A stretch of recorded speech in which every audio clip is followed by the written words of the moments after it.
primarily, I want to delineate the issues here involved with trans athletes being allowed to compete in the girls and women's categories in sports. I think that is a problem. And so I think, and where there's a confusion involved in that. And I think the main confusion is that they're introducing red herrings and straw man positions that are not central to the primary central issue, which should be the ethics of allowing biological males to compete in women's sports. Now, by that I mean that, yes, the real issue should be the ethics. But instead, they're introducing these red herring and straw man issues of the psychological impacts of denying self-identifying trans people from competing, or they introduce the ontological question.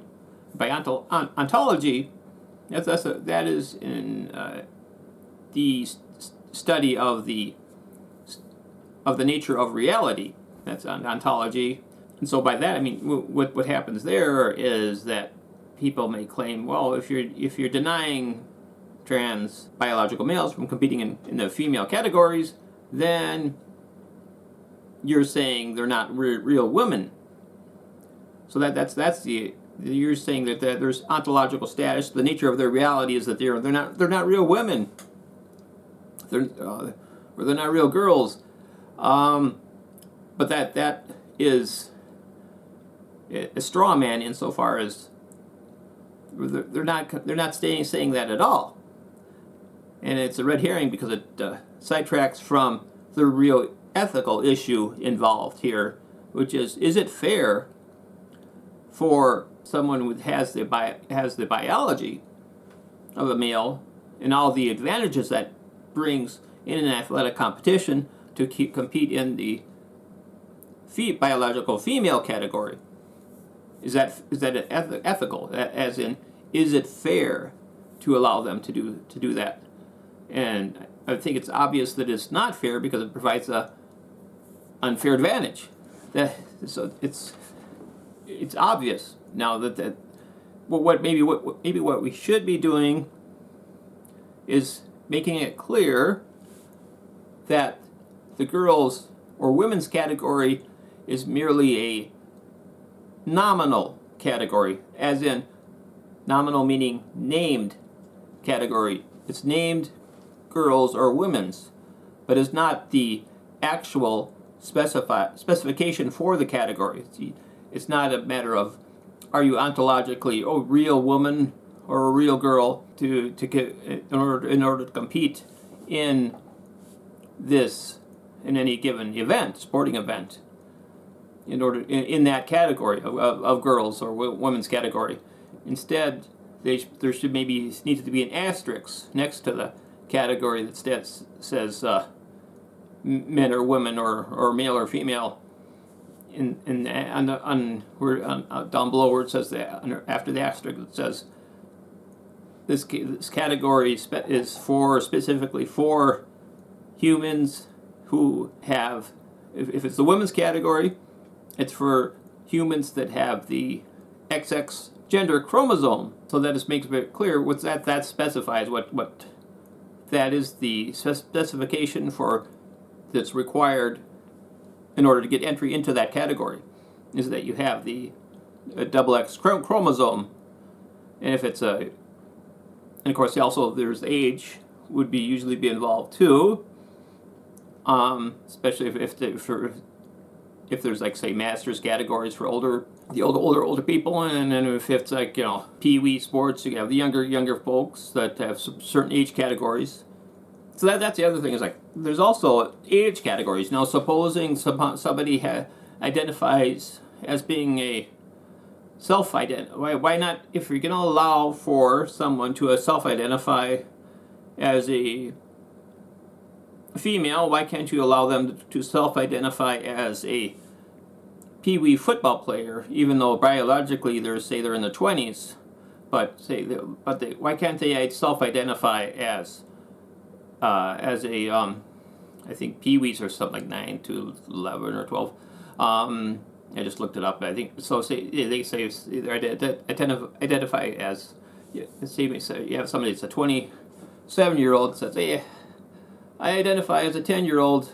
Let me play in the peewees football league." And then if they're denied, they could complain, "Oh, why are you denying me my right to self-identify as a 10-year-old, and you're causing me all sorts of psychological damage because you're denying me my right to self-identify as a peewee in the peewee category in football." So of course people say, well, that would not be fair to the other athletes in that category. It's exactly my point. It's unfair. So what I'm introducing there is known as the reductio ad absurdum form of arguing, whereby reductio ad absurdum is to argue against an idea somebody presents by showing how that if you take that idea to its logical conclusion, you come up with an absurd conclusion. Often it's so absurd it's ridiculous. And you can't rationally maintain both that absurd conclusion and maintain the original position that they had at the same time. They can't both be true. So if you say that somebody who said claim that, oh yeah, you can identify, sure, yeah, you can identify, self-identify whatever your age is, and should be able to compete in whatever category you self-identify as, and then you, but at the same time say, oh no, you shouldn't. A 27-year-old should not be able to compete in the peewee football category. You can't maintain those both positions. That the one is okay, but not the other is not, because the one inevitably logically leads to the other that other conclusion. And so I'm saying this. I'm saying that's the same general principle that follows from you saying that you should not. I'm saying if somebody says that you should not be allowed to self-identify your age, then it should also follow you should not be able to self-identify your gender from an athletic standpoint. Now, if somebody wants to self-identify with their age in the privacy of their own home and not compete in any sports and not try to in that category, and not try to re-enroll in grade school based on their self-identification, well, fine. You can self-identify as a peewee aged or whatever. You can self-identify as a toddler if you want, fine. But you can't go back to nursery school, re-enroll yourself in nursery school because you self-identify as a toddler. And so at the same time, I think it also follows from that you cannot self-identify as a female in terms of your category of any athletic competition. That it's absurd from an ethical standpoint of being unfair to your competitors, and also it's unfair to teammates that would otherwise have made, say, the varsity squad of in your whatever sport you're competing in. It's unfair to them as well. They'd otherwise make the team, but they lost out that position because you got it. They lost their position to the player that identifies as being a female. So that this needs to be clarified, I think. Instead of, there should always be. You could also look at something from sports that involve weight categories too. That's another thing where biology plays a role, where your biological status can provide a distinct advantage. Now I can imagine, say, in boxing or wrestling or Olympic weightlifting, you can have this huge muscle-bound 300-pound guy that says, "Oh, I feel like I'm a featherweight. identify as a featherweight. It shouldn't matter how much I weigh. It shouldn't matter how I identify myself as. Self-identification, is that all that matters? No. So why can't I compete in the featherweight category? It's completely you're shattering my psychology by in my whole worldview of who I am. If you deny my right to compete as a featherweight in boxing or wrestling or weightlifting, I self-identify as a featherweight, so I should be allowed to compete in the featherweight category, right? But people would say, well, that's absurd. Those weight categories are for fairness. Well, that's what I'm trying to say. That's what the female categories are for. They're for the purpose of fairness. That's it. It's not about what it means to be a woman. It's not about what kind of impact that will have psychologically in those that are denied the ability to register as a female. It has nothing to do with those. Just set those aside.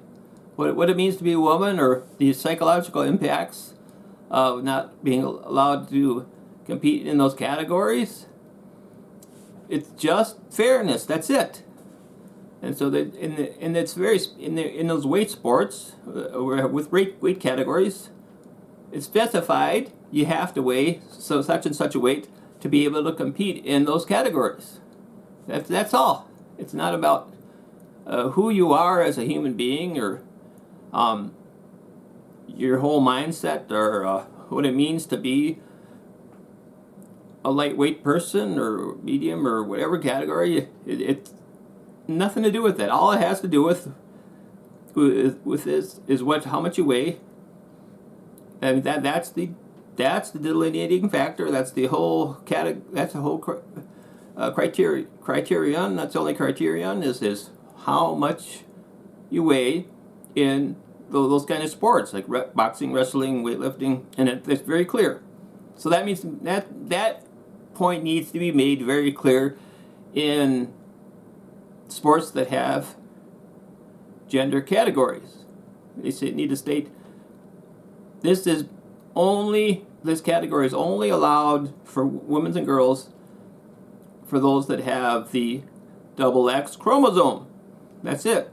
And that's the only reason we're having that is for reasons of fairness. Nothing else. That's it. That's the only criterion. Still, it has to be, if it's going to be the girls or women's category, you have to have the XY chromosome. And doesn't matter how, with XY chromosome, no amount of hormone therapy or no amount of gender changing surgery is going to change your chromosomes. So that's one thing. It's like age. You can't do anything to change your biological age or chronological age, and there's nothing you can do to change your gender chromosomes.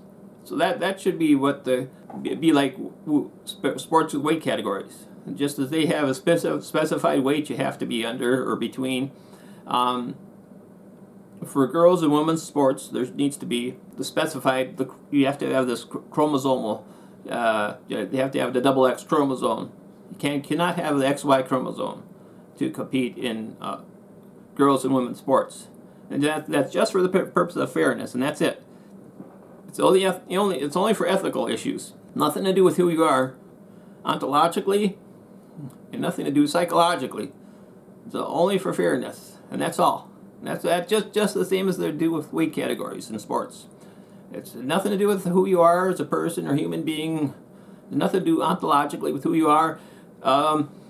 Nothing to do with psychologically with the results of if you don't make weight.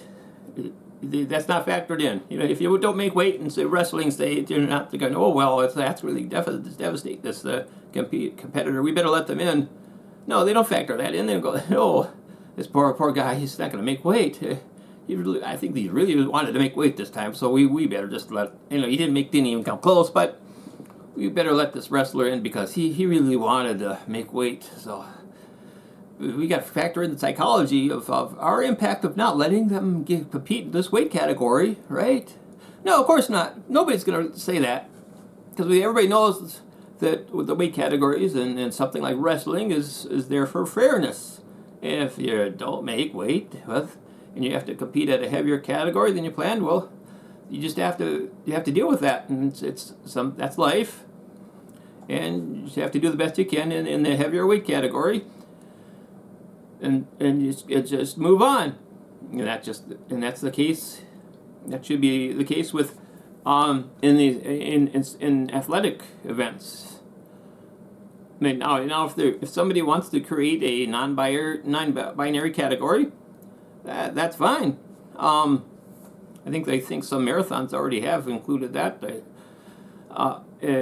And yeah, if you want to compete if there's enough interest, great. Go ahead and have non-binary categories. That's fine. But but in the interest of fairness, if it's the female category, call it women's or girls, call it whatever you want, but just specify that this is only for XX chromosome biological females, and just leave it at that. It's only for ethical reasons. And it's only reasons for fairness, and that's the end of the story. So I just wanted to make that point. I hope I got it through. And if you're watching still, thanks for watching.